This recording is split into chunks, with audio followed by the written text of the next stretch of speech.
So, first off, congratulations on Moana. It's coming out this next week. I know you're very excited. Yes. How was the process of researching for this film? I'm sure you probably went to very many places in the South Seas, correct? Well, yeah, on all of our movies, research is one of the biggest, most important components. So actually, I didn't join Moana until a little bit later. I came on about a year and a half ago. Before that, I was on Zootopia, and I think right around the time when John Musker and Ron Clements went to the Pacific Islands, I was actually on a safari in Kenya for Zootopia. So when they got back, I got to see these amazing documentaries about their trips, and they went to a lot of different islands. They talked to elders there and fishermen and tattoo artists and dancers, and really got to know the people very well. And those people became our Oceanic Story Trust, which is basically a group of people that really kept us in line in terms of telling the right type of story, inspired us to find new angles on that culture, and to make sure that we were honoring that culture in the right way.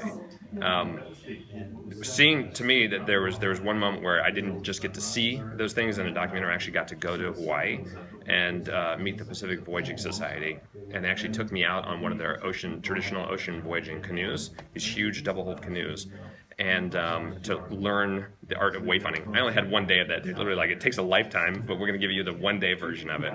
That was amazing, because actually one of the things they say is a real wayfinder can be sleeping in the hull of a boat and know if they've gone off course in the middle of the night.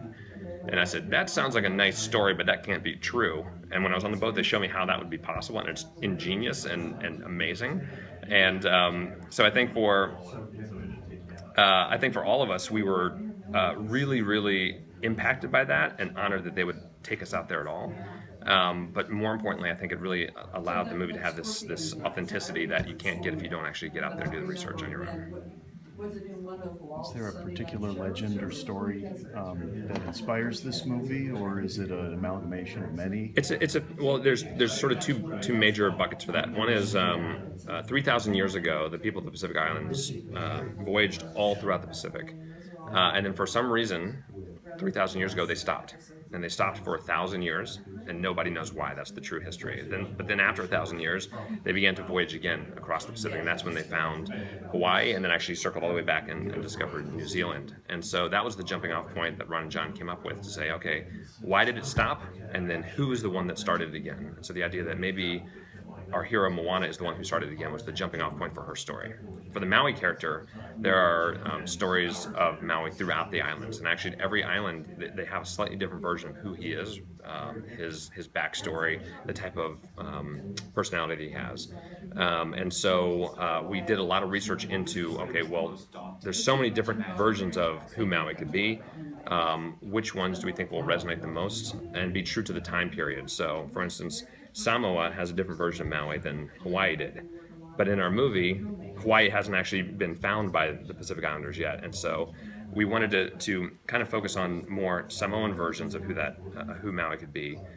But by the end of the movie, have Maui be the type of character where, by the time they discover Hawaii, he's more of that version of who Maui is. So he actually, over the course of the movie, he does change a little bit. His personality changes and he evolves. So we wanted to try to incorporate a lot of those different stories. What is the time period that the movie takes place in? There's two. So the movie starts 3,000 years ago for Maui's sort of the prologue of Maui, but then the body of the movie takes place about 2,000 years ago. And the very tail end of that, Moana begins the voyages again, which is historically accurate in terms of when voyaging began again. A little bit of, It seems like in all of these movies there's an animal sidekick. Yeah. And in this particular one we have Pua, am I saying that right? Pua, yes. Why a pig? Why pig? Okay. So when Ron and John went to the Pacific Islands, they saw pigs and chickens everywhere, and they loved them, and they felt like, okay, well, there has to be a chicken and a pig in this movie. And Ron and John also find ways to put their own personality into the movies, and so early on, and Ron and John will tell you this, so I'm not speaking out of turn. Pua was this doughy, sweet, wide-eyed, sincere animal, which is very much Ron. And then the Hey Hey character originally was this kind of scrawny, bird-faced jerk, and John Musk will say that was kind of based on him. And so that was the story is better from them because it doesn't sound like I'm making fun of them, but it's really early versions. You could really feel that, and even the character designs actually lent themselves to that.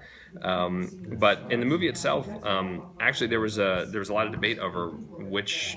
It's kind of a spoiler, but which animal would go on the voyage with Moana? And early on, actually, both Pua and Heihei were on the boat with her on her journey. But we found out through the process of rewriting that and rescreening the movie that we wanted Moana to really be challenged out in the ocean. And if she had Pua, who's this really sweet, comforting friend of hers along for the journey, it wasn't as hard for her because anytime things got difficult, she could always get a hug from her little pig. So instead of setting sail with the pig, we stuck her with the rooster, who originally was kind of a jerk, and we actually changed his character as well, so he's really just a moron. And he became this amazing obstacle for her because he should not be on that boat. He's a terrible boatmate, and any person would probably just cook that chicken and eat him and be done with it. But Moana's this amazing, compassionate character. So even though he keeps throwing these obstacles up in her way, she defends him. She cares about him, and we felt like it really helped her character and tell her character story. Talk about the voice cast for this movie. You Yeah. got some great actors and actresses, Yeah. and the majority of the cast come from that heritage that you're telling in the Yeah. movie. Yeah, so I know for Ron and John, it was really important to cast the movie with people of Pacific Islander descent. That was one of our mandates that they really felt strongly about. And also just brings a different tone and point of view and personality. Ali'i, you guys have probably heard the story. She didn't actually even try out for this part. At the time, she was 14 years old, and there was a casting call throughout the Pacific Islands. And she felt like, I'm not going to try because I don't think I could actually ever be it. But they couldn't find the right person for that part that felt like, that had the personality, that had to both act really well and sing beautifully. And on the very last day of casting, the casting agent saw a video of Ali'i at I think it was a charity event. She was in a glee club and saw Ali and was like, I think there's something special about her, and found a way to contact her and said, would you come in and read for this part? And Ali came in, and she turned out to be the very last person on the very last day of casting that they saw, and nailed it because she is so that character. That's who she is, and that's how she got that role, which is amazing. At 14, crazy. I was flipping pizzas when I was 14, and she is the voice of a Disney hero. And then, of course, Dwayne Johnson was next, and with his Samoan roots, that was really important to him. And when he came in, it was about the same time that I was brought into the project. So to have a character like Dwayne, who he himself is larger than life, and he's super charismatic, he could easily overwhelm the movie in terms of becoming the hero of that movie. It'd be so easy for that to happen. So a lot of what we try to do is say, okay, we know that he's the most charismatic human being on the planet, but Moana's the hero of the movie, so she has to go toe-to-toe with this guy and eclipse him. She has to be the hero of the movie. So it became this great challenge for us to make sure that she remained the star and could believably defeat Maui from time to time and spar with him in a way that felt real for a 16-year-old. And do the traits and personalities of the actors influence what will become the traits and personalities of their characters? Oh, 100%. I always find that, certainly for the main character parts, that you try to fuse the actual character's personality with the character in the movie. Because then people are in their wheelhouse, you know. They don't have to pretend to be something else. They can be who they are. And so typically we'll cast knowing that. So like Zootopia, Jennifer Goodwin is very much the personality of Judy Hopps, and Jason Bateman is very much the personality of Nick Wilde. We do that because we want to cast people that are close to their characters, so that they know them inside and out, and their performances are more sincere and believable because they're basically being themselves. You talked about your time on Zootopia Yep. before this, and you talked about flipping pizzas when you were 14. That's right. Pizza movers. What is your Disney experience in between? It was basically just that I was flipping pizzas for Disney for decades. And no, I joined Disney about 5 years ago. Before that, I was in live action, mainly in features, but also on sitcoms. But I always loved the storytelling of Disney. growing up, Jungle Book is my favorite movie of all time. That really influenced why I wanted to become a storyteller, and the music within that as well. So I was both a musician and a writer. And in college, I kind of had to decide which way am I going to go, and I ultimately chose writing. But now to work on a movie that's also musical, but like my worlds collided. But I joined Disney about 5 years ago because I loved the scope of the movies, but I also loved the reach in terms of being able to talk to people all around the world and hopefully to say something important. And so I harassed Disney for a very long time until I finally met with Byron Howard, who was reconceiving Zootopia. He had, okay, there's a predator animal and a prey animal. We knew that these are going to be two groups that don't get along. And I was fascinated by being able to say something to that in a world that so desperately needs it. So I joined Disney then, and I locked myself in a room and said, I will never leave this place, and you can't make me. And that's my journey. You talked about wanting to reach people with a message. Yeah. What would be the message that you're hoping to reach people with from Moana? It's interesting. Well, there's sort of two. Typically, we like people to leave the theater not with an answer, but thinking about something. And Moana is definitely a character who is very empowered, but her story and her journey is really one of being torn between what her world around her and her family's telling her she should be, and then what she believes, who she believes she is in her heart, and trying to find a way to reconcile those things. So I would hope that people leaving it would feel like if there's something deep within you that's telling you this is who you are, that you will listen to it, even when things are difficult, even when things are hard, even when you have these amazing failures, that there's something within you that if you listen to it can pick you up and help you move forward. That's probably the biggest thing. But then also on top of that, we fell in love with the people of the Pacific Islands. They welcomed us, they helped us throughout this journey. So I also hope that people would leave the movie feeling connected to them in a way that they haven't yet. To me, I certainly do. When I was working on the movie, when I'd hit difficult parts of the story trying to figure things out, I would actually go down, this is in Los Angeles, I'd go down to the ocean, I'd stand in the Pacific Ocean to feel connected. And it really worked. I got through a lot of difficult story moments just by thinking about that and by feeling that connection. And I think that I'm hoping that people will leave feeling connected as well.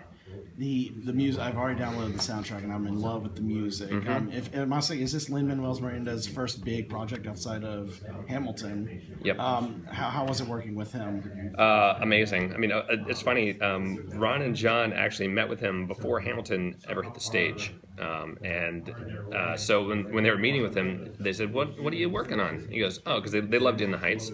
They said, "What are you working on?" He's like, "I'm working on this. It's kind of like a hip hop reimagining of the Founding Fathers." And Ron and John are like, "Cool, yeah, good luck with that." And guess what? It's the biggest hit in the world, and we're so lucky to have him. For me, working with him was a dream come true. I mean, he's incredibly smart, but incredibly thoughtful, and he was really, I think, connected to telling this story. He went on all those research trips as well, so really made a lot of close connections with the people he met there. But just in terms of his ability to entertain within music, but also say something important in a really smart way, to me, it was something that I really tried to learn from. And in all these movies, we use music to push story and push character forward. And he has this incredible knack. I mean, he's summed up, I think, the first 15 years of Alexander Hamilton's life in a minute and a half of music. So for this movie, when there was a lot of ground to cover sometimes, we knew, okay, this is going to be in very good hands. He's going to be able to get this information across in a way that's super entertaining, but also interesting and challenging, but also to have it sound very much of the world and the culture and the music that they'd been so influenced by.